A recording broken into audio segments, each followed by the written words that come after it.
Now, so far we discussed about how to collect data and different aspects of data.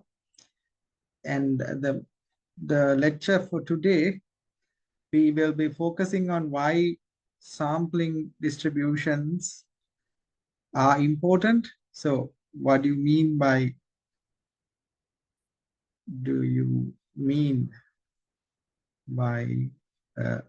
sample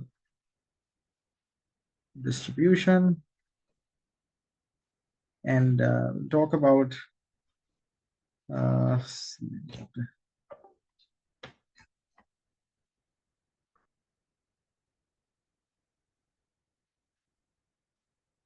and we'll also talk about the normal population and the central limit theorem in general.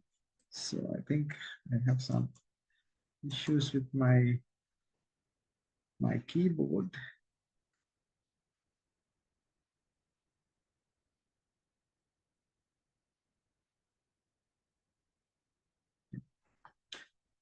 And I'll talk about the X bar, the importance of X bar, how do we compute probabilities, and then the difference of two sample means. And then some, this is what I said, there would be some exercise numbers that are not available in the lecture, but available in the handout, right? I will share with you that part later. So at the moment, we can just focus on the theory part.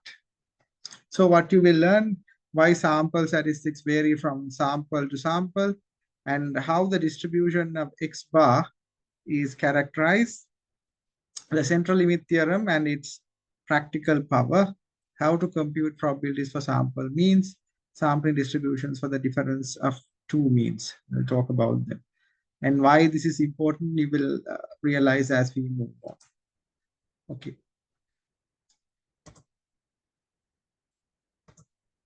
Okay, let's look at this scenario. So we have a question, like a small scenario here. This computer is a bit slow. So we have the scenario, like there is a keyboard is not functioning well. The scenario is we have a soft drink plant, and the requirement of this plant is to target a mean of mu equals 300 milliliters, right? 300 milliliters. And the engineer who is responsible for this is going to randomly select 25 cans, right? So he has found 25 cans like this, and then measure the average of the volume. Calculate the average. So you get 298 milliliters. This is what he gets. So should the engineer conclude the process is off target, because the target mean is 300 milliliters, and once he does the average, once he calculates the average, he gets 298 milliliters. So because it is less than 300, the question is whether we can conclude it is off target. So we can see similar kind of things in our research as well. So we do something, and how confident are we to the reality? That is something that we always question. So we have the related number of samples, n equals 25, because we have 25 cans, and the distribution is given, and X bar in milliliters. So this is the target, 300, and these are the observations. Now this is where we are right now, 298. Right. So X bar is not fixed, right? X bar is not fixed, and it varies from sample to sample, that you can understand. whatever we take out of this population, or like let's go and do another sampling, we'll take another 25 set of cans, we'll get a different average. If you take another 25 cans, then we'll get a different average. So it's not fixed, it varies from sample to sample. If you go there and measure, like you take the entire student lot at University of Moratuwa and measure their height, you will get like something, but not all students will be present at University of Moratuwa today. So if you go there and find a different sample tomorrow, then you get a different value. So that's what we see when we are doing any type of data collection, right? Bear with me for this keyboard problem, it stucks. So if mu is 300 milliliter truly, repeated samples of N25 would produce X bar values both above and below 300 milliliters. That we can understand. If the true mean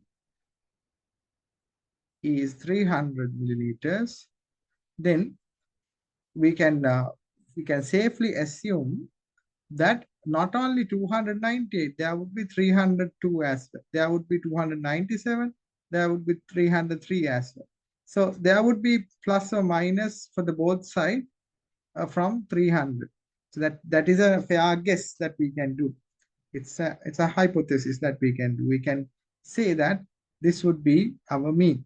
So we need to know how likely is X bar equals 298 when this is 300. Now that is how you have to look at the problem.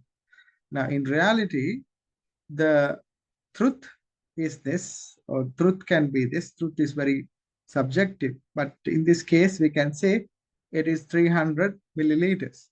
Mu is 300 milliliters in reality. That's what we expect, target. But we never know. So what we need to know is when we measure 25 cans randomly, and when we get 298 milliliters, how likely are we to find that 298? So that's what our question is. How likely is 298 when the mean is 300? So that is a question that we need to answer, that we need to be confident about. So in order to do that, so we have to think about how this actually works. Now, the statistic is where we are dealing with. Now, we call this statistics, right? Statistics. That's what we call, and what we are interested in is statistic. Is a single entity, statistic. So a statistic is any function of the observations in the random sample. So we have it's any function of the observation. So you have observations.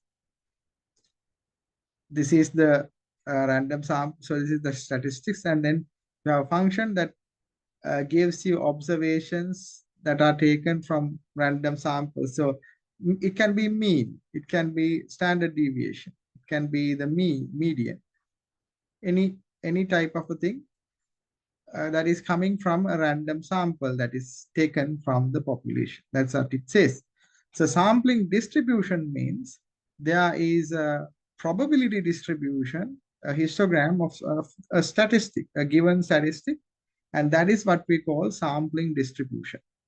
The probability distribution of X bar is the sampling distribution of the mean, because X bar is the statistic. X bar is the statistic that we measure from the sample. So we have as the measure. So the probability distribution of those measures, any X bar that we can get, belongs to the sampling distribution of the mean. So the sampling distribution depends on the populated, sorry, give me a moment. It's a very tricky case. So the population distribution depends on the sampling distribution depends on the population distribution, right? If the population is normal, uniform or exponential. There are different types of distributions, right? We can expect a normal distribution that follows a normal curve, or uniform or exponential distributions. Then you have the sample size, the size of your observation, and then the sampling method. How you sample. We talk about simple random, we talk about stratified. So the way that we do the sampling, population distribution, sample size, and sampling method.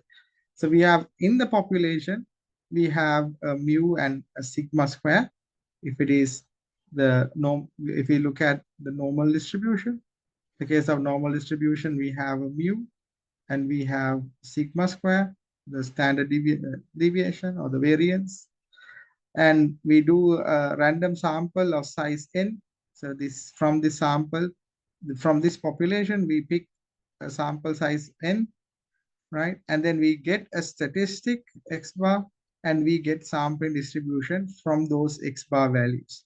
So last time, if you remember, we talked about getting values from randomly from given test set, and we observe that we can get different types of means. You can even do it by yourself and see how this population is changing. So bear with me, because of my keyboard, I get this some artifacts. And let's go ahead and see the idea of X bar. Now, the theory is sample X1, X2, Xn are independent and identically distributed. So this IID indicates independent and identically distributed. And it's a normal distribution. They have mu and sigma square. By the reproductive property of the normal distribution, any linear combination of independent normals is also normal, which means, in simple terms, what it says is that X bars are normally distributed. So that's what we need to understand. Forget about the math associated with it.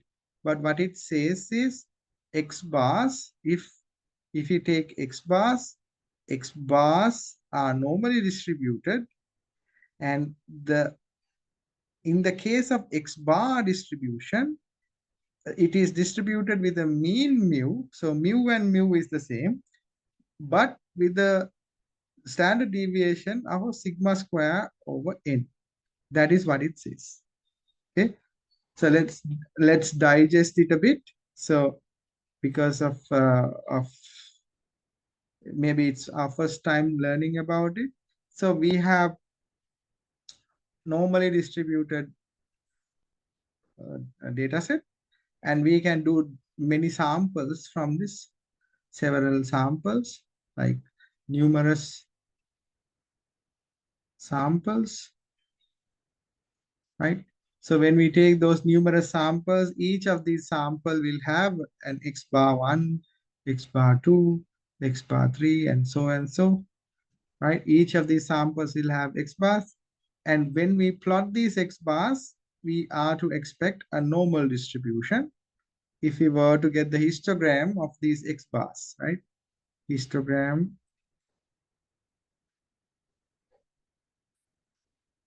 of the X bars will be like that. But the interesting thing is, in this distribution, X bar, in the X bar distribution, in this X bar distribution, the mean is still X bar, or this is equal to mean, right? Mean of the X bar distribution is equal to mean, mu, the population mean, but the standard deviation is equal to sigma square over n. The number of your sample size is important. So it dictates the standard deviation of your X bar, right? So that's what it basically means. Now let's look at now there's an image, there's a small image.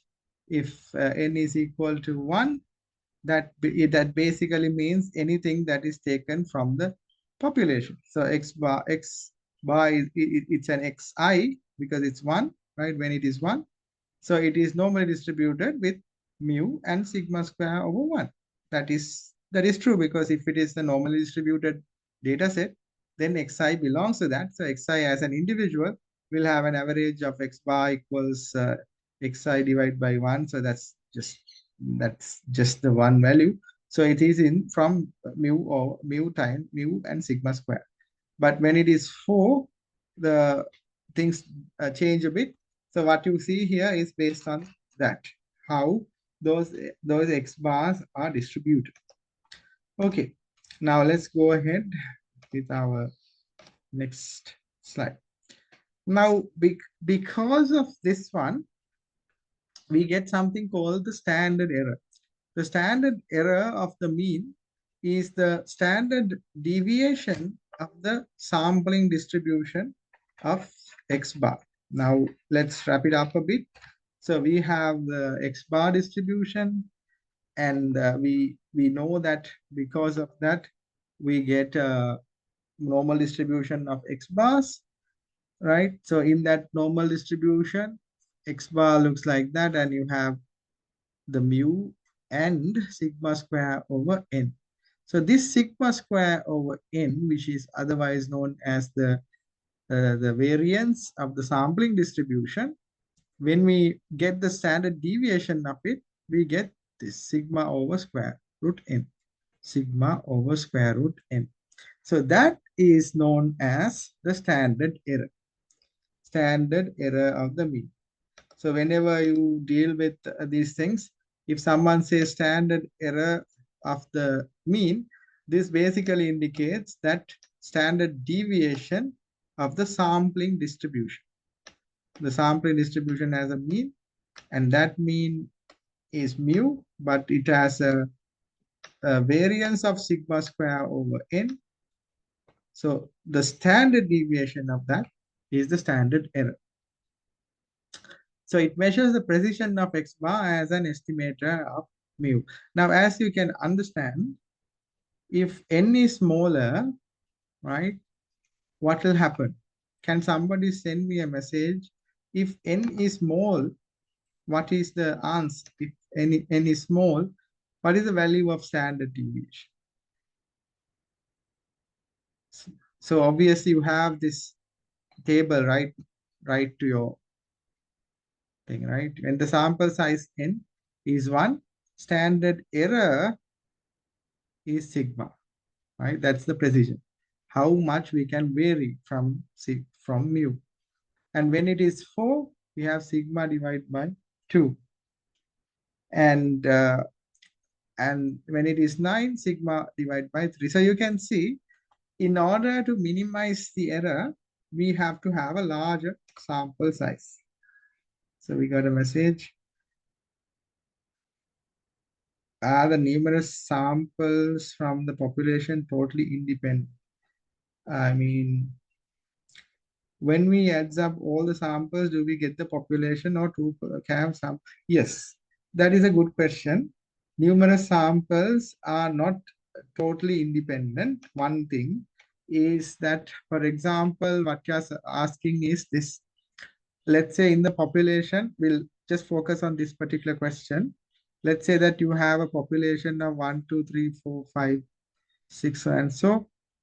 So your question is, in one particular case, you may be picking a sample of this 1, 2, 3, 4, and in another case, you might be picking a sample of 2, 4, 5, 6, where in the first case you had 2 and 4, and in the second one, this 2 and 4 is common in both the samples. Because of that, what you are suggesting is whether they are independent samples. So that is a good question. Now, if you think about the, let me say, this keyboard is a bit tricky. Okay, I have to look back at the chat again. So two samples can have same observations. Now, two samples can have same observations, but the problem is if you repeatedly are going to take the two samples, right? If it is repeated, if the same sample is to be repeated, then you are not getting at the normal, you are getting at a uh, sample distribution. Now, you can think of it as identical. At this instant, I don't think uh, what you are suggesting can be further discussed here, but at this instance, we can say that you are, in terms of the samples, you can have mutually exclusive samples, but you are not allowed to repeatedly take the same sample again and again, because that is not chance, right? By chance, now probabilistically, you can select the same sample, but it has a very low probability. So if you have like same 1, 2, 3, 4, 1, 2, 3, 4, 1, 2, 3, 4, picking 1, 2, 3, 4 will have the same probability as picking up any other sample. Because of that, repeating that would be purposeful sampling, like you are taking the same. So in terms of the statistics, in terms of the argument, it will have a very low probability. Because of that, still what will happen is the x bar values will be following a normal distribution at the end, because the probability of picking the same sample is as any other picking in the distribution. But what you are suggesting can happen when you have a non-normal distribution or higher chance of picking a certain set of values. But in case of a normal distribution, if you get the same probability, that means you are basically picking from the mean. So there is a high chance that you are picking the same set of values that are in the peak area. I hope that is clear, but we can go into details of it. But for the sake of the discussion, think of it as you have infinitely many number of things to pick, or even finitely many number of things to pick. The picking itself is random. Because of that, each picking has this distribution probability, the same probability to be picked. Because of that, we are not choosing the values as we think, we are picking it randomly. Because of that, if it is five samples, of number of sample is 5, then picking 5 would have equal chance for every case, or equal, or the distribution would dictate the way that you pick the sample. Because of that, uh, your problem will not appear, because the independence or dependency will depend on how you do the sampling. Uh, right. Okay, but that's a good question. It has a lot of things to discuss, but not here. This is, uh, we will not talk about that here in detail. Think about it: independent and identically distributed sample. So everyone has the same problem. Now, when n is greater, you have sigma x bar lesser, more precise estimates. Quadrupling n have halves the thing. So you can see sigma quadruple is this. So you have sigma divided by 2. As n approaches the infinitely many number, so we get a very accurate descriptor of x bar. So that's how it goes to 0. Okay, let's go to the next slide.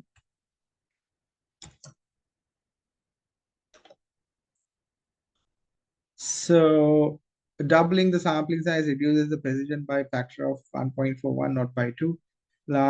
Require large increases in n. So that's key insight. Okay. I think we talked about central limit theorem last time, but without any particular mathematics. I told you I'll talk about mathematics this time. So if x1, x2, xn, pardon me for this keyboard, it's really killing me. I have to. So give me a moment. I will join from my phone first. And I have to restart this computer, I think. Give me a moment, but the meeting will be the same. So I will, first of all, I will stop the recording and stop the recording.